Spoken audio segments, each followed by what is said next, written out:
Okay, here we go. I didn't actually start the recording, but that's okay. I started it now. We started it late. So 40% alcohol. Again, 21 years of age. It's legal to drink in the United States. 40% alcohol, 80 proof. It is chill filtered and has color added. So despite it being 21 years of age, there's still some adulteration to this particular whiskey. And again, 21 years aged in a combination of first fill, refill, and rechar ex bourbon. So those are three different kinds of ex bourbon barrels, and hogsheads. So there's some ex bourbon barrels and some ex bourbon hogsheads that are some combination of first fill, refill, and rechar. And there's some ex sherry butts also in here. And I think there's like a little thing on here that says like, yeah, first fill casks, refill hogsheads, sherry butts. It says like down here, but there's a mix of all kinds of liquids in here from different barrels, 21 years of age. And again, as we talk about when we talk about Aberfeldy, they call this the golden dram. Aberfeldy, the golden dram. Why would they call it the golden dram? Well, it's because it's gold in color, right? Now,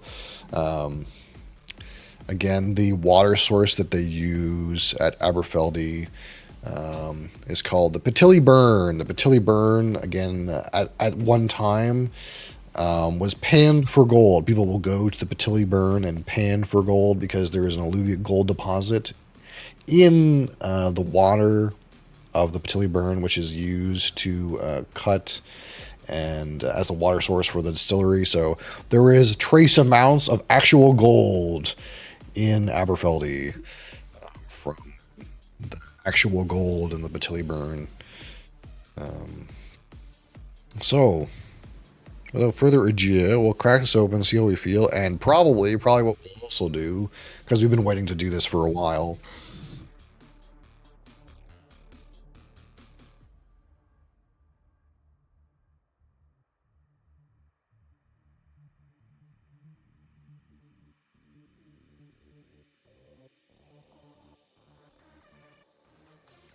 We might kind of do a little bit of a steppy step up, step ladder. We also got the 12 year, and we got the 16, and the 16. The 16 is a little different, but we might just pour like a little sample of each one of these guys and kind of see how we feel about the step ladder here from 12, 16, and 21.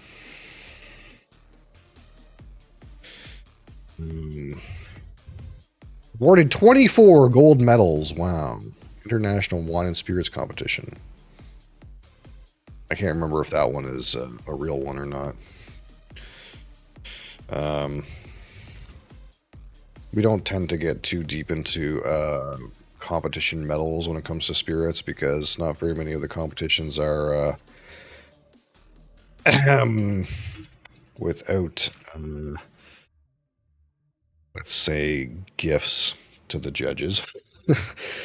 So I don't know what 24 gold medals means, but we would like to think that even though it's 40% alcohol, 21 years in the barrel will give us some rich flavor here. Nice.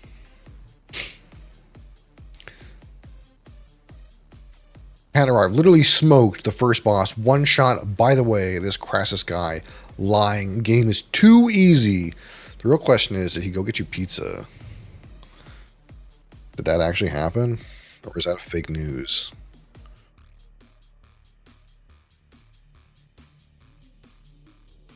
This Glenn seems to suck. We're gonna get these both kind of suck. Get you a pita? That's not a pizza. I don't know. I'm not a pita person.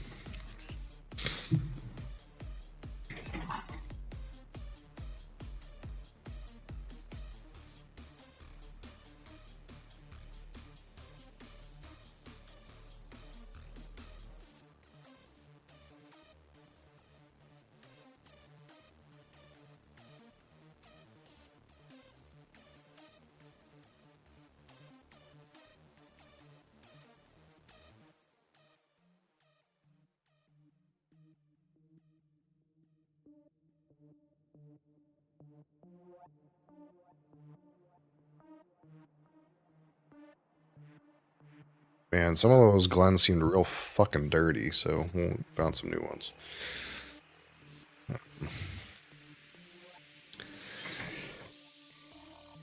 Big Pita Pit. It's like a good version of Subway, honestly. Okay.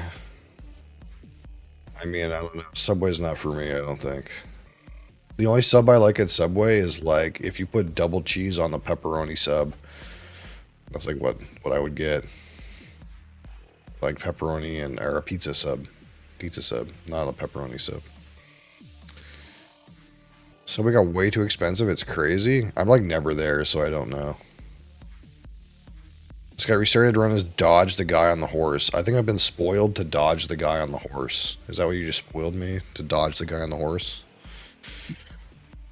I'm going to remember that now. Alright. This is a Canadian single malt glass, but who cares? We're all Glencairns. Game is as hard as you make it. Yeah, that's like one of the things that it's like, I don't know, kind of like weird about Elden Ring. It's like I feel like if you want to make it really easy, you can make it really easy, and then the game's kind of weird, you know? It's okay, by the time you play Elden Ring in 2035, you won't remember. Absolutely dodge the guy on the horse and come back later and beat his ass. Okay. Hey, you're back. You found horizontal. Welcome back. You found the horizontal. Although it's weird. Let me see. Is it picking up both chats today? Hi. Okay, I picked up that chat. Hi. It is picking up both chats today. I'm impressed. Normally it only picks up the fucking vertical chat, not the horizontal chat. Be my first run through of Elden Ring this week. Nice. Would you say it's Pog? Or would you say it's not worth the effort? Or did you play it or did you do it easy? Crassus tells me it's you could just get some summons and beat all the monsters with the summons, and it's an easy game. It's fantastic. I've already been spoiled that summons are overpowered. Did you play the expansion? All right, here's our Aberfeldy 21. Again, unfortunately, this is not natural color, so I don't know what the color this would be if it was natural color. That being said, for 21-year-old whiskey, I can't imagine this is colored too much. It depends on how much like refill barrels were probably used in it. But if some amount of this is sherry butts and first fill ex-bourbon hogsheads, I can't imagine this would need very much color. But again, it's colored some amount for consistency purposes. Some of the bosses didn't have summons for me.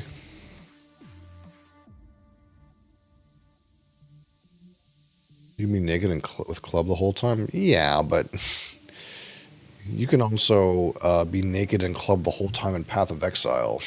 That doesn't mean that the game's really made for that. So that's why it's kind of weird.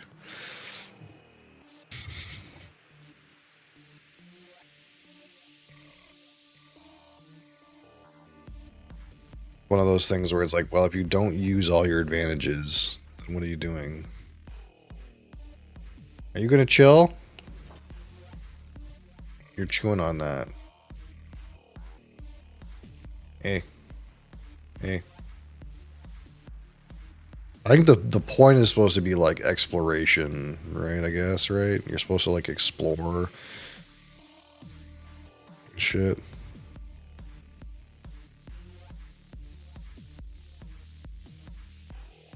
You like come to a boss and like through exploration and maybe like you fight him, and if he seems too strong, then you kill him. or you don't kill him, and then if he doesn't seem that strong, you kill him, even though he could have been easier. Maybe if you did a thing, you might not need to do the easy thing, or maybe you do need to do the easy thing. I don't know. To me, it feels like if I was bashing my head against something, and I kind of know the game has like outs, I would not bash my head for very long. I would kind of be like, oh, this is kind of shit. Hey, are you gonna chill? You need attention.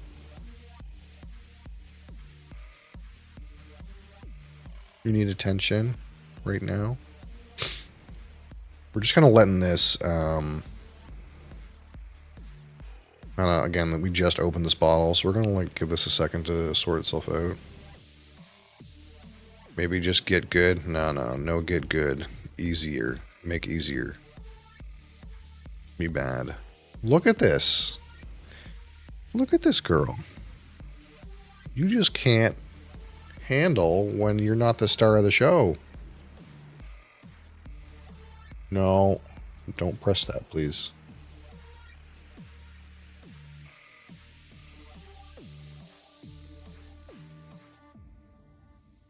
Oh,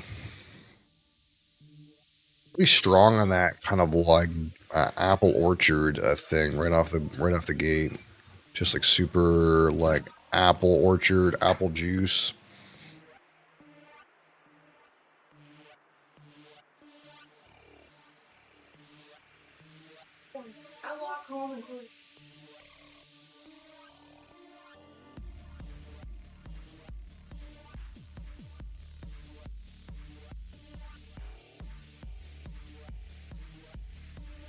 Yeah, the fruit flavor is kind of like pretty strong. That's like the thing that's really jumping out at me. And it's like not only like orchard fruit, it's kind of like you do get a little bit of like almost like a grape kind of character.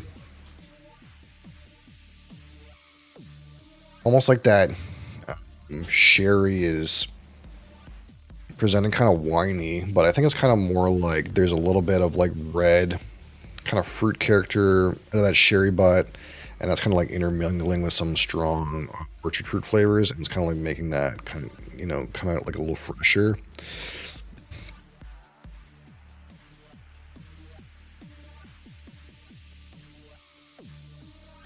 That being said, there's a little bit of a malt in there too, which again is a lot of the notes I'm getting so far are kind of really distillate related, which for something that's 21 years old, you might not really expect, which to me means there's probably not that much actual first fill going on in here. There's probably like a lot of refill cask stuff here. Because it's not like all like sweetnesses and like sherry elements.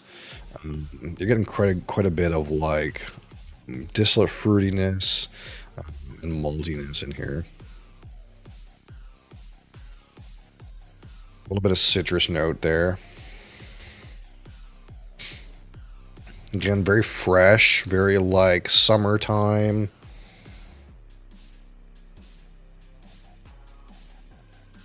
Like everything about the nose to me, maybe like slight floral characteristic. It's like all fresh, fresh fruits, fresh summer scents. Maybe a little bit of maltiness in the bottom, but not a whole lot. But the intensity of the aroma is like a much more remarkable than I remember off like 12 and 16, which was like maybe a little bit more muted, which makes some amount of sense considering it's older. Which again, the the age of the liquid, yeah, sure, it's got more barrel time, but also it means there's been more angel share. So again, some of the liquid evaporates every year. So basically, what that comes down to is since some of the liquid evaporates every year, there's less liquid left in the barrel at 21 years of age than there is at 12, for example. So when you go to dilute this to 40% alcohol, you don't add nearly as much water to the vat, which means that even though it's the same proof, it's less watered down. So more barrel impact, more age, but also less water, and all those things kind of combine to kind of give you a stronger um, Scotch overall. So I want to kind of get out these 12, this 12 and 16, and kind of let those kind of chill. So if we just want to combine coloration, for example, um, actually we could just do this one first. Ugh. So this is 16 and 12. This is 12. This is 16.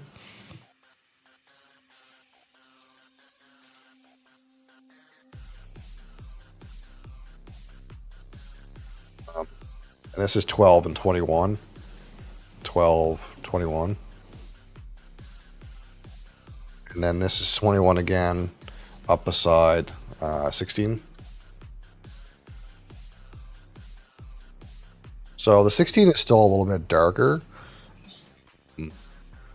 But again, that's because, again, they are colored, so we're not going to extrapolate too much. But again, the 16, the whole bottle is sherry finished, whereas sherry is just in the blend of the 12 and 21. So that is going to end up with a darker color, even if this wasn't colored, say.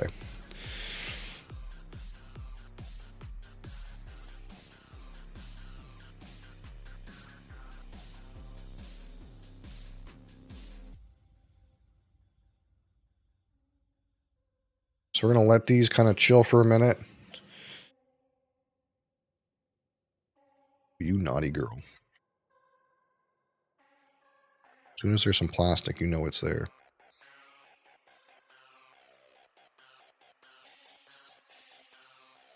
Ooh. There's actually some like, interesting kind of like apricot coming out of this. Again, malty, freshness, fresh fruits.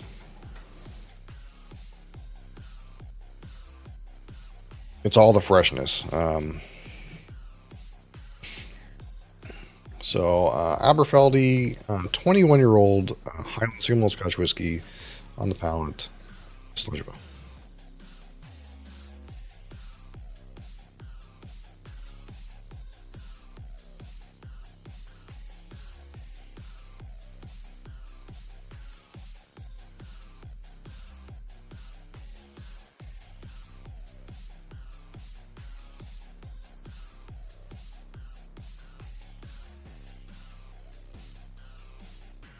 Good intensity of finish. I'll say that much. That being said, still drinks very tame, very smooth, very soft. Again, we're talking about 40% alcohol.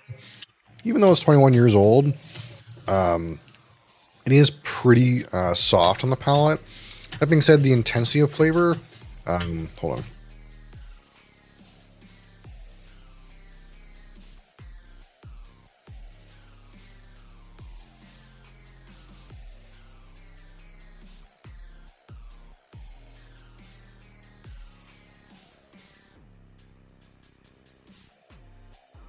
All right.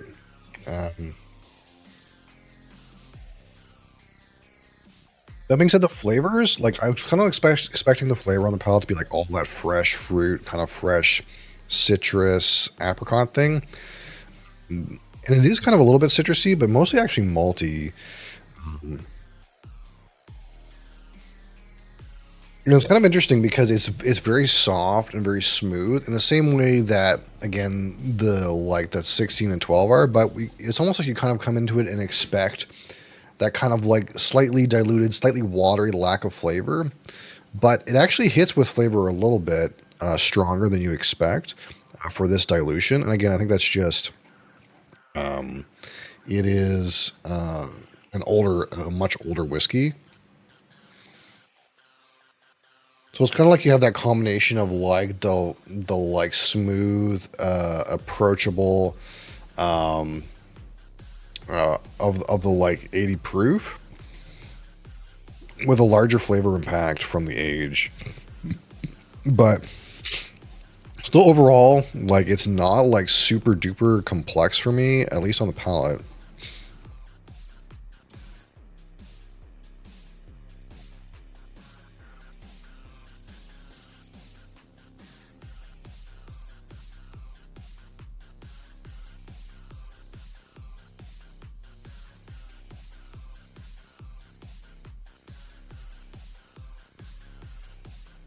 A little bit like that dried fruit character in there. A little bit malty.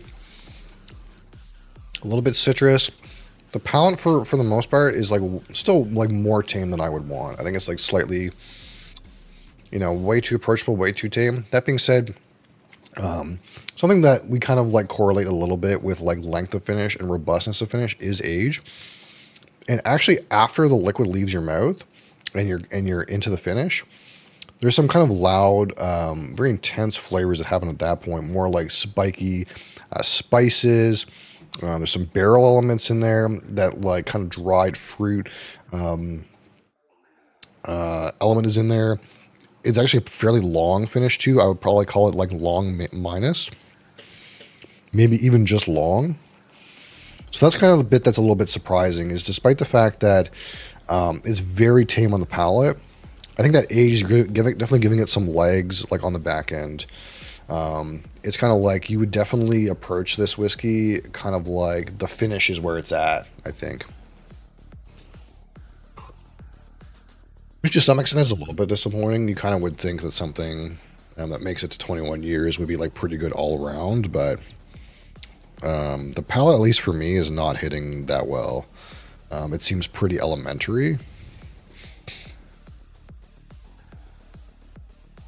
That being said, I feel like the aroma, it's like, again, pretty stereotypical Highland Scotch notes. You get some like light orchard fruits. You get some a little bit of that malty character. That sweetness is kind of starting to roll in a little bit. But the complexity of the fruity characteristics, it seems like there's a lot of different, like almost individual fruits you can kind of pick out of that aroma. Whereas before, maybe you just get like April and apricot or whatever. Kind of feels like this one you kind of can get some more of that like grapiness, some more of that pear. Kind of like when you get in there, there's like kind of a small bouquet of different orchard fruits you could kind of get from.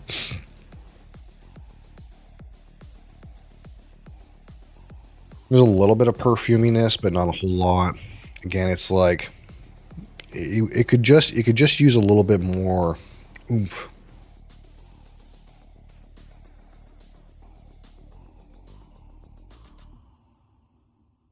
Well, you're kind of seeing some nice, kind of like honey sweetness, kind of reinforce the back now.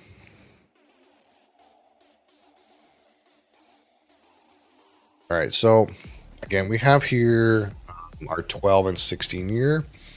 Um, I think like when we compare these up against the 21, it's going to be obvious that the 21 is kind of like more intense and like more full bodied. Um,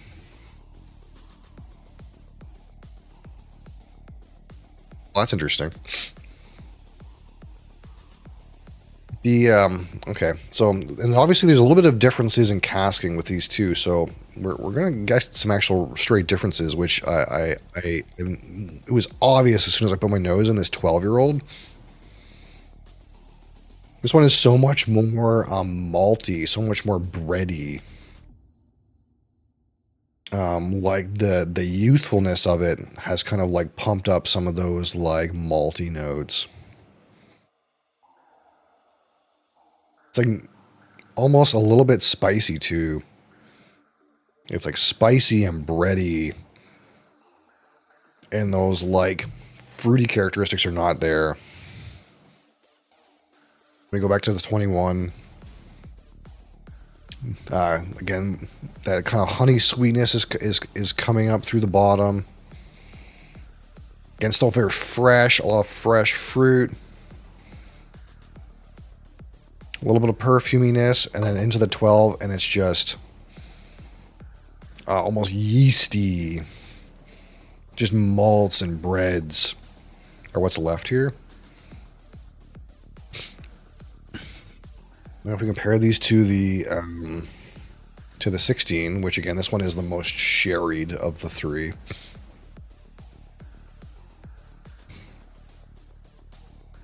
This one's not hitting very well at all. Interesting.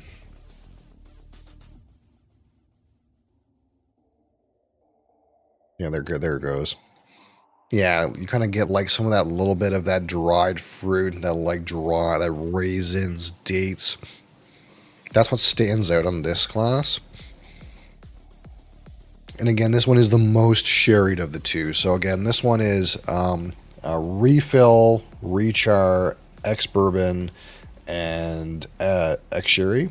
This one is first fill, refill, rechar, barrels and hogsheads, and ex sherry. And this one is, I think, if I remember right, it is refill, rechar, ex bourbon, finished in a premium sherry butt. So this one has the whole thing finished in like a more rich sherry barrel. So this one has kind of got the most sherry going on with it, which makes a lot of sense when we kind of like attack it with the nose. The sherry elements are what stand out here.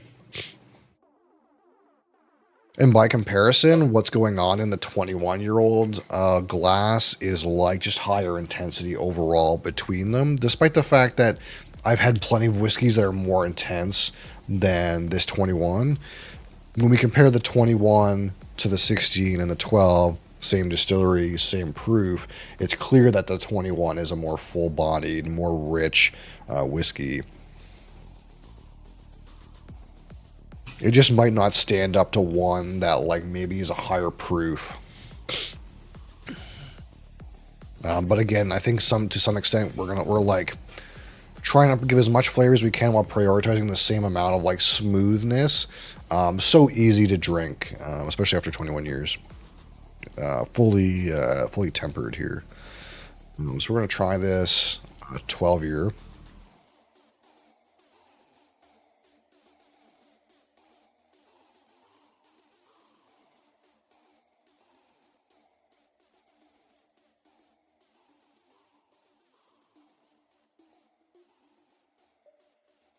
All I'm getting out of this is like malt, and then you get into the finish, and it's still so it's spicy.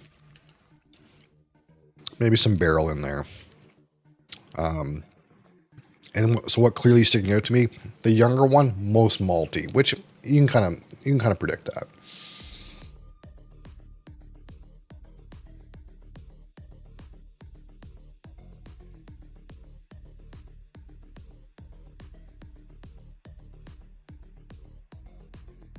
So let's go from the 12 to the 16. And again, probably we would predict that this one, probably most dried fruit, dates and raisins, maybe some like dark toffee, dark baking spices on the back palate. This kind of idea.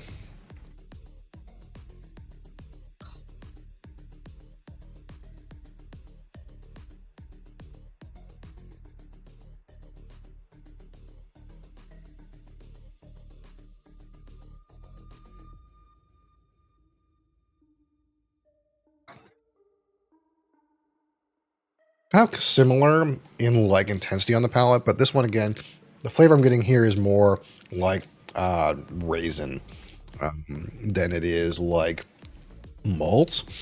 Same kind of spiciness on the early finish, but the intensity of the finish of the 16 is slightly more oomphed up.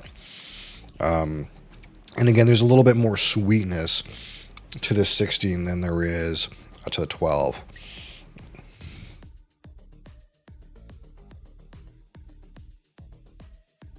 So now that we've kind of like done the 12 and the 16, let's remind ourselves what we're dealing with here in the 21.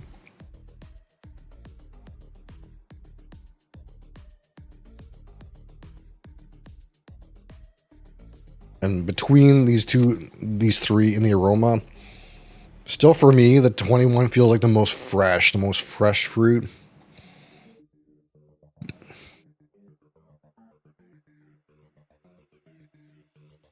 There's a little bit of like, again, that like honey sweetness coming up the bottom, a little slight amount of citrus.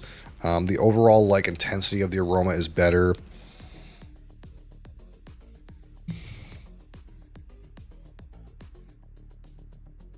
Sherry just pops out there. The malt just pops out there. Whereas this one kind of has that full breadth of like sweetness and fresh fruit and kind of like citrus. And I think it's just like bringing a little more to the table.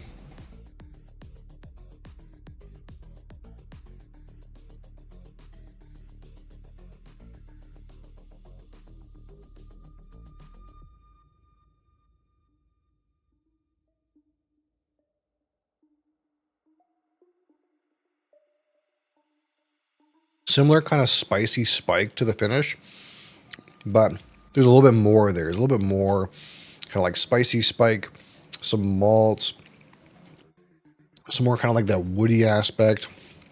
It kind of feels like it's just the whole experience with the 21 is like slightly amped up a little bit. Again, very similar like spike and spiciness on the finish for all three. But this one's like the most intense, very long lasting. Like this one is probably like, I don't know, medium minus in length. And this one is probably like maybe like medium in length. And this one feels like it's like long in length. Like there's a significant increase in the potency of the finish going to the 21 for me. That being said, like the aroma is like slightly more robust, but the palate again falls a little bit short, and sometimes that's just to do with that dilution. We would like to just see this at like 46% alcohol or something like that. That would be the best case for it. It is definitely a significantly better whiskey, in my opinion, than like the 16 and the 12. The problem is it's still like, for my taste, too tame on the palate. It's too shy. It's too smooth. I would want more stronger, more aggressive flavors. Like I feel like, for example, like, and it's strange to say, but like if I take this Glenmoe 12, the original, I feel like the palate on this Glenmoe 12, the original, is still more strong and intense than the palate on this 21 Aberfeldy, despite the fact that it's 9 years younger, the same proof. It feels like you're getting a stronger palate presence out of like a bottle like this.